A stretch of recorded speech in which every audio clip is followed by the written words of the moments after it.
Margaret Wilson s'est réveillée dans son petit appartement de la banlieue new-yorkaise. Irritée par le son de son réveil, elle s'est préparée à prendre le train de banlieue et a offert son petit déjeuner simple habituel à sa famille. Sa vie de commis dans une compagnie d'assurance semblait, au mieux, ordinaire. Ses revenus en tant que commis de bureau général n'étaient certainement pas substantiels. Mais il y avait un secret que personne ne connaissait. Margaret dirigeait une chaîne YouTube populaire appelée Healing Hearts, où elle avait créé une communauté en ligne pour les survivants de violences psychologiques. Ses vidéos ont été visionnées des millions de fois et ses paroles ont trouvé un écho auprès de nombreux téléspectateurs. Cependant, sa famille n'en savait rien.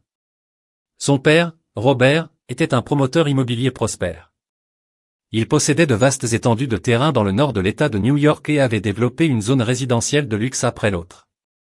Sa société, Wilson Estate, était l'une des sociétés immobilières les plus réputées de la région. Il a toujours été un perfectionniste avec une forte obsession du succès. Depuis que Margaret était enfant, Robert lui avait imposé des normes strictes et la critiquait sans pitié lorsqu'elle ne les respectait pas. Sa mère, Evelyn, avait été mannequin dans sa jeunesse. Même maintenant, elle a conservé son élégance et sa beauté, occupant une position importante dans la société locale. Mais derrière ce bel extérieur se cachait une froideur. Elle a exigé que ses filles réussissent en tant que femmes et lorsque Margaret a commencé à s'intéresser davantage aux questions sociales qu'aux universitaires, elle a qualifié cela de potentiel gaspillé. La sœur cadette de Margaret, Victoria, travaillait comme directrice des relations publiques dans l'entreprise de leur père. Elle vivait la vie que sa famille attendait, diplômée d'une université prestigieuse, travaillant dans l'entreprise de son père et maintenant sur le point d'épouser James Anderson, le fils d'une importante famille locale. La relation entre Victoria et Margaret était compliquée. La sœur cadette avait toujours été la préférée de ses parents et considérait sa sœur aînée comme un échec. Margaret prit son téléphone portable et vérifia un message de sa sœur concernant l'invitation au mariage. Elle poussa un long soupir. Il y a 2 ans, elle avait mis fin à son mariage de 5 ans avec David. Sa famille pensait qu'elle avait été abandonnée parce qu'elle était stérile et lui reprochait à plusieurs reprises ce défaut perçu. « Tu n'as toujours pas répondu. » Le message de Victoria disait « J'espère que vous ne jouez pas pour gâcher ma journée spéciale. Ne parlez pas de votre misérable divorce devant tout le monde. » La famille de James est raffinée. Margaret finit de lire le message et fit un sourire sombre. Elle s'est dirigée vers la fenêtre et a regardé les certificats et les plaques disposées sur le mur de son salon. Grâce à ses activités en ligne, elle s'est bâtie une réputation de défenseur des survivants de violences psychologiques et a même créé une organisation à but non lucratif. Cependant, elle n'en avait jamais parlé à sa famille. Sur un petit bureau dans un coin de la pièce, elle écrivit une réponse à l'invitation à la réception de mariage. « Bien sûr, j'y serai », a-t-elle écrit. « Je fais également des préparatifs spéciaux pour la famille. » Margaret a pris son smartphone et a ouvert une application spéciale. L'écran affichait les mots Healing Hearts Live, avec le statut prêt en dessous. Elle prit une profonde inspiration. Derrière sa décision d'assister à la réception de mariage de sa sœur se trouvait un plan. Sa famille pensait que son ex-mari, David, était un décrocheur qui était toujours en difficulté. En réalité, David était devenu le dirigeant d'une entreprise technologique prospère. La véritable raison de leur divorce était complètement différente de ce que pensait sa famille. Margaret ouvrit son placard et en sortit une modeste robe bleu marine. Ce serait son arme. C'était discret, n'attirait pas l'attention, mais c'était la tenue parfaite pour révéler la vérité cachée dans son téléphone intelligent. Elle avait caché à sa famille le fait que sa chaîne YouTube, Healing Hearts, comptait désormais plus d'1 million de supporters et que son organisation à but non lucratif soutenant les victimes de violences psychologiques était florissante. Pendant 2 ans, elle avait rassemblé des preuves pour cette journée et avait également fait des préparatifs juridiques. Margaret a vérifié une dernière fois son téléphone portable et a confirmé un email de son avocat. Elle hocha légèrement la tête au message indiquant que tous les préparatifs étaient terminés. « Je ne m'enfuirai plus », se dit-elle doucement. Il est temps de révéler la vérité. La salle de bal du Grand Palace, un hôtel de luxe du comté de Westchester, a été somptueusement décorée pour la réception de mariage de Victoria et James. Des lustres en cristal scintillaient au plafond et des fleurs blanches et dorées ornaient chaque table. Des dignitaires locaux s'étaient rassemblés pour célébrer l'union des familles Wilson et Anderson. Margaret s'arrêta à l'entrée de la salle. Elle avait choisi, dans sa robe bleu marine, de se fondre parmi les tenues flashy. Elle vérifia son smartphone et prit une profonde inspiration. Tu es finalement revenu en te retournant. Margaret vit Evelyn debout, parfaitement maquillée et vêtue d'une robe champagne dorée coûteuse. Elle regarda sa fille de haut en bas, fronçant légèrement les sourcils. Tu aurais pu t'habiller un peu plus. Elle a dit, c'est un jour spécial. Tout le monde regarde. Margaret eut un doux sourire. Où est Victoria à la table d'honneur? Bien sûr, tu es à la table 8 avec les proches, dit Evelyn en disparaissant dans la foule. Margaret se dirigea vers le siège qui lui avait été attribué. À table étaient assis des parents éloignés et des employés de l'entreprise de son père. Elle les salua doucement et but une gorgée d'eau. La voix du MC de la réception résonnait dans toute la salle. Victoria et James sont apparus sur la piste de danse et ont commencé à danser sur un duet cheer au diapason. La robe de mariée d'un blanc pur de Victoria était ornée de perles reflétant la lumière à chacun de ses mouvements. James la regardait avec amour. Margaret observa doucement. Dans sa main, son smartphone vibrait légèrement. Un message affiché prêt. Après la danse, de la nourriture a été servie et des coupes de champagne ont été remplies. Puis vint le temps des discours. Robert Wilson s'est levé le premier et a déclaré « Nous sommes honorés d'accueillir la famille Anderson ». Son discours était court et non sentimental, mais il y avait une fierté évidente dans sa voix. Ma fille, Victoria, a toujours été notre fierté. Elle a le talent et la beauté qui rendent justice au nom Wilson. Margaret prit son verre de vin et but une gorgée. Ses yeux balayèrent lentement la pièce, se fixant sur le projecteur et l'écran installé. Le discours d'Evelyn était centré sur elle-même et sur sa propre beauté juvénile, Vic. Victoria a hérité de ma beauté, a-t-elle déclaré, et le public a ri poliment. Puis Victoria se leva. Elle a regardé le public autour d'elle avec un sourire pétillant. Aujourd'hui est le plus beau jour de ma vie, a-t-elle déclaré. Je tiens à remercier tous ceux qui m'ont soutenu, en particulier mes parents. Merci de m'avoir montré le modèle de vie parfait. Elle jeta un coup d'œil dans la direction de Margaret, retroussant légèrement ses lèvres. Et j'ai préparé une présentation spéciale. Victoria a continué un diaporama de souvenirs de famille. Les lumières de la salle se sont atténuées et l'écran s'est éclairé. Les premières diapositives étaient des photos de Victoria de son enfance à nos jours, belle, réussie, toujours entourée de ses parents. Et permettez-moi de parler un peu de ma sœur, Margaret. Dit Victoria. L'écran a changé et là, en grandes lettres, il a affiché Margaret Wilson, stérile, mariage raté, décrocheuse du lycée, célibataire à faible revenu. Des rires sont apparus dans la salle, se transformant progressivement en rires bruyants. La photo de Margaret était projetée sur l'écran. Margaret n'a pas bougé, son expression n'a pas changé, mais intérieurement elle pensait que c'était commencé. Victoria semblait apprécier la réaction du public. Ne ris pas trop, elle va pleurer, a-t-elle plaisanté. La salle a éclaté de rire encore plus fort. Evelyn but une gorgée de vin, regardant devant elle sans expression. Il y avait une légère lueur de plaisir dans ses yeux. Robert rit et murmura au père de James assis à côté de lui. Juste une blague, non? Margaret se leva lentement. Les rires ont continué mais se sont progressivement calmés à mesure que les gens la remarquaient debout. Puis-je dire quelques mots aussi? Demanda-t-elle d'une voix calme. Victoria avait l'air confuse. Cela ne faisait pas partie du plan. Bien sûr, mais s'il vous plaît, soyez bref. Margaret a sorti son smartphone. Commençons, dit-elle. Elle a tapoté quelque chose et tout à coup, l'écran de la salle a changé. Il affichait les mots Healing Arts Live, la réalité de la violence psychologique de la part de la famille et un compteur de téléspectateurs. Le nombre a rapidement augmenté, dépassant le million. La salle est devenue silencieuse. Au même moment, une boîte de discussion est apparue dans le coin de l'écran avec des messages affluents. L'un d'entre eux ressortait particulièrement, un message de David. Les preuves sont rassemblées. L'équipe juridique est là. Vous n'êtes plus seul. Margaret sourit doucement. Mesdames et messieurs, bonjour. Laissez-moi vous parler un peu de ce que je sais de la famille Wilson. Victoria pâlit et regarda ses parents. Evelyn laissa tomber son verre et Robert rose de sa chaise. Qu'est-ce que tu essaies de faire, dit-il à voix basse, disant juste la vérité. Elle a répondu à la vérité que tout le monde voulait entendre. Les mains de Margaret ne tremblaient pas, ses yeux étaient remplis d'une ferme détermination. Elle était enfin sur le point de libérer sa voix étouffée depuis des années. À ce moment-là, elle savait qu'elle n'était pas l'échec de la famille, mais qu'elle était devenue la voix d'un million de personnes.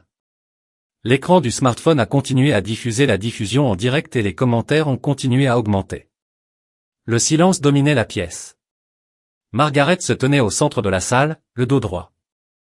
Sa voix était calme, mais ses paroles étaient glaciales. Bonjour aux millions de personnes qui regardent ce moment en direct. Je m'appelle Margaret Wilson. Aujourd'hui je brise mon silence. Victoria se leva à moitié et cria, de quel genre de blague s'agit-il? Arrête ça tout de suite. Margaret regarda sa sœur et dit une blague. Tu aimes les blagues, Victoria, surtout te moquer de moi. Elle tapota l'écran de son smartphone et appuya sur un bouton. Le son a commencé à être diffusé dans les haut-parleurs de la salle, et, maman, pourquoi Margaret ne peut-elle pas avoir d'enfant? La voix de Victoria, son corps est brisé, tout comme sa vie. Le rire froid d'Evelyn, David a eu raison de l'abandonner. Les hommes veulent laisser une descendance. Margaret ne peut rien faire. Alors que la conversation enregistrée se poursuivait, Margaret a dirigé la caméra vers le public, zoomant sur les visages de Robert, Evelyn et Victoria. Tous trois étaient devenus pâles. James avait une expression confuse et avait légèrement éloigné sa chaise de son fiancé. C'est ce que j'ai enregistré lors d'une réunion de famille de Noël. Margaret a expliqué une conversation. Quand je me suis éloigné, mais il y a plus dans l'enregistrement suivant, la voix de Robert a résonné, Margaret est un échec. Victoria est ma vraie fille. Margaret n'était qu'une erreur. Evelyn s'est levée et a crié, arrête ça. C'est la chute d'Ève. C'est illégal. Margaret répondit calmement, non, maman, dans l'État de New York, l'enregistrement est légal si l'un des participants à la conversation y consent. J'ai consenti et pour les abus que j'ai reçus directement, je suis mon propre témoin. Elle a commencé à lire une autre vidéo depuis son smartphone. Il montrait Margaret, 16 ans. Elle rentrait chez elle après un concert de piano et faisait un rapport avec joie. J'ai eu la 2e place. Tu veux dire que tu as perdu, dit Robert. Les Wilson ne sont jamais 2e. C'est soit le premier, soit rien. Le sourire disparaît du visage de la jeune Margaret. 2e sur 25, papa perdant, dit-il en quittant la pièce. L'atmosphère dans la salle a commencé à changer. Des chuchotements inconfortables s'élevèrent parmi les invités et beaucoup de gens semblaient mal à l'aise. Les parents de James étaient visiblement perturbés et se parlaient à voix basse. Margaret a poursuivi, tout au long de ma vie, j'ai vécu des milliers de tels moments. On m'a constamment traité de perdant, de défectueux, de honte. Mais le plus cruel fut la moquerie sur mon infertilité et mon divorce. Elle a levé les yeux vers l'écran vers tous les téléspectateurs. Beaucoup d'entre vous ont vécu des expériences similaires. La violence psychologique de la part de la famille est difficile à constater et à prouver. C'est pourquoi j'ai lancé Healing Hearts pour recueillir les voix des survivants de maltraitance et créer une communauté pour les soutenir. À ces mots, Robert se releva brusquement. Quelle absurdité! Vous avez toujours essayé d'attirer l'attention. Tu gâches l'attention spéciale de Victoria. Margaret rit doucement. Papa, j'ai 1 million de followers sur YouTube. Mon livre sera publié le mois prochain. Je dirige une organisation nationale à but non lucratif. Si je voulais de l'attention, je l'aurais eu depuis longtemps. La salle est devenue silencieuse. La surprise se répandit sur les visages de Robert et Evelyn. Ils ne savaient rien du succès de leur fille. Vous pensiez que j'étais un employé de bas âge avec un mariage raté et une femme défectueuse qui ne pouvait pas avoir d'enfant. Margaret a dit, c'est parce que je t'ai laissé le penser, parce que je savais que si tu connaissais mon succès, tu essaierais de le gâcher. Sa voix est devenue plus forte et ce que vous savez de David est également faux. À ce moment-là, les portes de la salle se sont ouvertes. Un homme grand et confiant entra. C'était David Clark. Le jeune homme autrefois maladroit s'était transformé en un homme d'affaires sophistiqué. Il se dirigea droit vers Margaret. Un murmure s'éleva de la salle. Evelyn se laissa tomber sur sa chaise et Robert rougit. David se tenait à côté de Margaret et posa sa main sur son épaule. Margaret, je n'ai pas divorcé parce que tu étais stérile. Je ne pouvais plus supporter les abus de votre famille, mais c'était ma faiblesse. Je suis désolé de t'avoir laissé seule. Il regarda autour de la salle. Je suis maintenant dirigeant d'une entreprise technologique après avoir divorcé de Margaret. J'ai été inspiré par son courage. La voir se remettre des mauvais traitements infligés par sa famille m'a aidé à reconstruire ma propre vie. Il montra l'écran. En fait, j'ai secrètement soutenu l'organisation à but non lucratif de Margaret pour les survivants de violences psychologiques. J'attendais le jour où elle se relèverait courageusement. Soudain, plusieurs personnes se sont levées au fond de la salle. Ils étaient membres de la communauté en ligne de Margaret. Ils hochèrent la tête vers Margaret, montrant leur soutien. « Nous sommes ici avec Margaret », a dit une femme. Son courage nous a donné le pouvoir de récupérer nos propres voix. Victoria se tenait gelée dans sa robe de mariée. Sa journée parfaite s'effondrait. Elle regarda James, mais il regardait au loin avec une expression confuse. « Margaret, pourquoi ferais-tu ça » réussit-elle finalement à dire. « C'est mon mariage. » Margaret regarda sa sœur. « Tu t'es moqué de ma vie en public. Pendant des années tu t'es élevée en me faisant du mal. Aujourd'hui tu as franchi une ligne et je ne pouvais plus rester silencieux. » David prit la main de Margaret. « Nous avons rassemblé des preuves et conservé des dossiers sur des années de violences psychologiques de la part de votre famille, et maintenant Margaret partage la vérité avec des millions de personnes. » Des larmes brillaient dans les yeux de Margaret, mais ce n'étaient pas des larmes de tristesse. C'étaient des larmes de libération, la libération de briser des années de silence et de dire la vérité. Elle prit une profonde inspiration et prononça les mots suivants. « Pendant longtemps, on m'a fait croire que je ne valais rien, mais aujourd'hui je revendique ma valeur et j'envoie un message à tous ceux qui se trouvent dans des situations similaires, vous n'êtes pas seuls. Votre voix a du pouvoir et il n'est jamais trop tard pour dire la vérité. » David sourit à côté d'elle. La culpabilité qu'il ressentait autrefois de ne pas l'avoir protégée s'était maintenant transformée en fierté de sa force. Robert et Evelyn restèrent bouche bée. Leur façade parfaite s'était effondrée, écrasée sous le poids de la vérité. Le lieu était calme, mais dans le monde en ligne, une tempête faisait rage. L'action courageuse de Margaret a enflammé le cœur de millions de personnes. Alors que la salle était plongée dans le chaos, Robert s'est finalement levé. Son visage était rouge de colère et les veines de ses tempes étaient bombées. C'est complètement inapproprié. Il éleva la voix. Margaret, tu veux toujours de l'attention, tu joues toujours la victime. Tout cela n'est qu'exagération. Personne dans la famille ne vous a jamais fait de mal. Margaret regarda son père droit dans les yeux. Vraiment, alors qu'est-ce que c'est? Elle a tapoté son smartphone et a joué un nouvel enregistrement. Il contenait la voix de Margaret et Robert, 13 ans, criant « Vous êtes juste stupide, pourquoi ne pouvez-vous pas être comme Victoria? Elle n'a que 11 ans, mais déjà beaucoup plus intelligente que toi. Tu es une honte, Margaret, une honte pour la famille Wilson. » À la fin de l'enregistrement, Robert était sans voix. Evelyn se releva pour essayer d'apaiser la situation. Ceci est sorti de son contexte. Robert était juste strict pour le bien de Margaret. Nous l'aimions. Nous essayions juste de l'endurcir. Margaret secoua doucement la tête. Mon amour, à quand remonte la dernière fois que tu m'as serré dans tes bras? Quand avez-vous déjà célébré mon succès? Elle montra l'écran. Écoutez, ma chaîne aide des millions de personnes. J'ai écrit des livres, donné des conférences, créé une organisation à but non lucratif, mais vous n'avez jamais dit que vous étiez fier de moi, parce que vous n'étiez même pas au courant de mon succès. L'atmosphère dans la salle a commencé à changer. De nombreux invités exprimaient leur malaise et certains se levaient pour partir. Les parents de James, en particulier, étaient visiblement bouleversés. Le père de James se leva. Quel genre de farce est-ce? Est-ce la famille avec laquelle nous essayons de nous connecter? Robert a essayé de l'approcher précipitamment, mais il lui a fait signe de s'éloigner. Non merci, je ne veux pas me mêler de tes problèmes familiaux. Margaret, gardant son sang-froid, prononça les mots suivants, « Tout le monde, ce n'est pas une farce, c'est la vérité et j'ai également préparé des mesures juridiques, un procès pour abus émotionnels. » Elle a montré l'écran de son smartphone, qui affichait un email provenant d'une entreprise. « Cela fait 2 ans que je collecte des preuves et mes avocats disent, j'ai suffisamment de preuves. Les préparatifs pour une poursuite en dommages-intérêts pour violences psychologiques sont terminés. » À ces mots, la couleur du visage de Robert disparut. En tant que promoteur immobilier, il comprenait exactement quel impact un tel scandale public aurait sur son entreprise. « Margaret, nous sommes une famille, » dit-il soudain en changeant de ton de voix. « Les questions familiales doivent être résolues au sein de la famille. » Marguerite sourit. Maintenant vous évoquez l'importance de la famille. Elle a continué la diffusion en direct et a regardé David. Nous savons ce qu'est une vraie famille.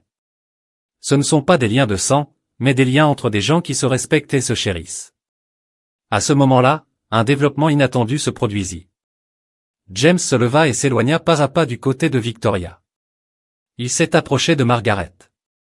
Moi, je n'ai pas l'intention de me marier dans une telle famille, dit-il. Regardant Victoria, Victoria pâlit. Qu'est-ce que tu dis? Tout cela n'est que mensonge. Margaret a toujours été jalouse. James secoua la tête. J'ai vu comment tu parles de ta sœur ces derniers mois, à quel point tu la méprises, et aujourd'hui tu l'as montré en public. Je ne veux pas passer ma vie avec quelqu'un comme ça. Il s'est approché de Margaret et s'est tenu devant elle. Je respecte votre courage. Merci d'être devenu la voix de nombreuses personnes qui ont subi des abus. La salle redevint silencieuse. Victoria s'est mise à pleurer, son maquillage parfait commençant à se tacher. Margaret prit une profonde inspiration, se préparant à révéler la vérité finale. Je dois parler encore une vérité sur mon divorce et mon infertilité. Elle regarda David qui hocha la tête. Ed, je ne suis pas un raté. Le divorce n'était pas dû au fait que David avait cessé de m'aimer, mais parce qu'il ne pouvait pas me défendre. David hocha tristement la tête. J'étais faible en voyant que la famille de Margaret lui faisait du mal. Je n'ai pas pu la protéger et j'ai fui cette culpabilité. C'était la plus grosse erreur de ma vie. Margaret a continué et m'a laissé révéler la vérité sur l'infertilité. Elle hésita un instant mais reprit rapidement sa détermination. Selon le diagnostic du médecin, ce n'était pas moi qui étais stérile, mais Victoria qui avait hérité de l'ADN de papa. À ces mots, un murmure s'éleva de la salle. Victoria frissonna et toute couleur disparut de son visage. Victoria s'écria, c'est un mensonge. Margaret a dit doucement, lorsque j'ai fait des tests, le médecin a dit qu'il n'y avait aucun problème avec ma capacité de reproduction. Mais et toi, Victoria? Je sais que James et toi avez essayé d'avoir un enfant et que vous avez échoué. C'est un fait médical. L'anomalie de l'ADN de mon père n'est transmise qu'aux filles. À cette bombe de vérité, Robert se laissa tomber sur sa chaise, tremblant. Son secret, son défaut d'ADN, quelque chose qu'il avait toujours caché, était désormais public. Victoria regarda ses parents. Est-ce vrai? Evelyn ne pouvait rien dire, se couvrant simplement le visage avec ses mains. C'était une vérité qu'elle ne connaissait pas non plus. Margaret dit doucement, après mon divorce, vous m'avez forcé à accepter l'étiquette de défectueuse, mais en réalité le défaut était ailleurs. La salle était complètement plongée dans le silence. James s'éloigna de Victoria et se dirigea vers ses parents. La famille Anderson se préparait à partir ensemble. Margaret a finalement tourné la caméra vers les spectateurs et s'est adressée à eux. La vérité peut parfois être douloureuse, mais c'est la vérité qui nous libère. Aujourd'hui, j'ai dit ma vérité et ce faisant, je suis devenu libre. David lui tenait la main et se tenait à ses côtés. Les membres de la communauté en ligne de Margaret se sont rassemblés autour d'elle, formant un cercle de soutien. Ce fut un véritable tournant dans la vie de Margaret. Un an plus tard, la librairie Barnes & Noble de New York débordait de monde. Une séance de signature était organisée pour le nouveau livre de Margaret Wilson, Silent No More. La file d'attente s'étendait devant le magasin avec des centaines de personnes attendant de la rencontrer. Margaret était désormais devenue une défenseure reconnue à l'échelle nationale des survivants de violences psychologiques. La fondation Healing Hearts qu'elle a créée était reconnue internationalement et dirigeait des programmes de soutien aux survivants d'abus dans divers endroits. Elle apparaissait régulièrement à la télévision et donnait des conférences en tant qu'experte sur la violence psychologique. À côté de la table était assis David Clark.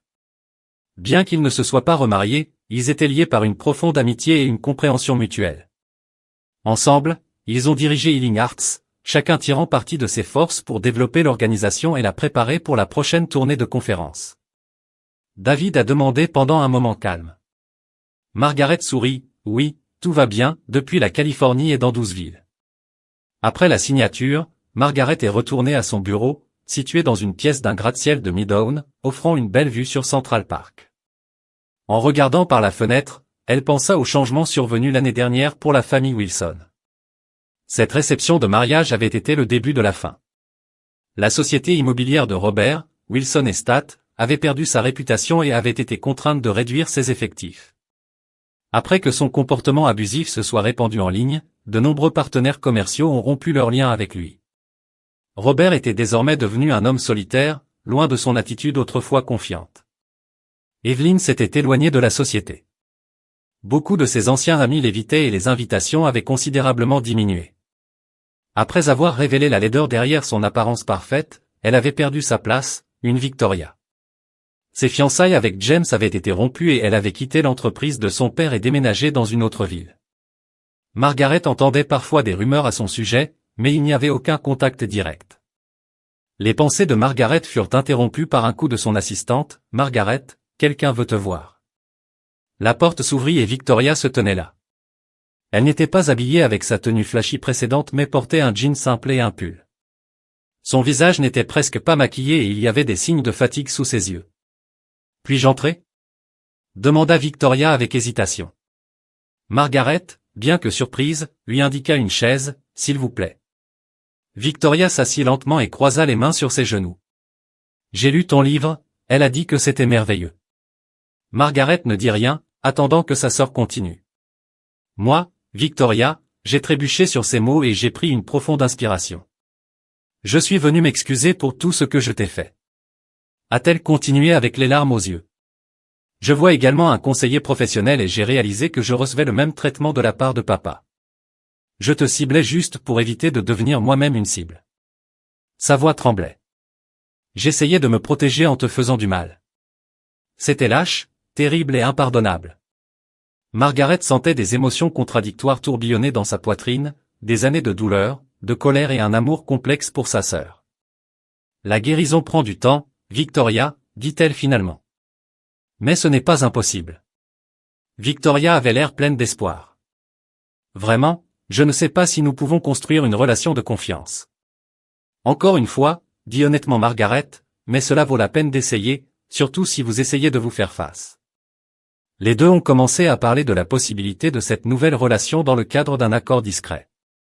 Ce n'était pas une réconciliation complète, mais un petit premier pas. Quelques semaines plus tard, une autre séance de dédicace pour le nouveau livre de Margaret, Silent No More, a eu lieu dans la longue file d'attente. Elle a continué à signer, ayant de courtes conversations avec chaque lecteur. À côté d'elle, en tant qu'amie et partenaire d'affaires, se trouvait David, et un peu plus loin, Victoria aidait modestement en tant que bénévole. En signant des livres, Margaret pensait au voyage inattendu que sa vie avait entrepris. Autrefois qualifiée d'échec, elle était désormais devenue un espoir pour des millions de personnes. Elle sourit au lecteur suivant et ouvrit le livre. Prenant un stylo, elle a commencé à écrire sa phrase caractéristique, « Votre voix a du pouvoir. » Ne te tais plus, Margaret Wilson.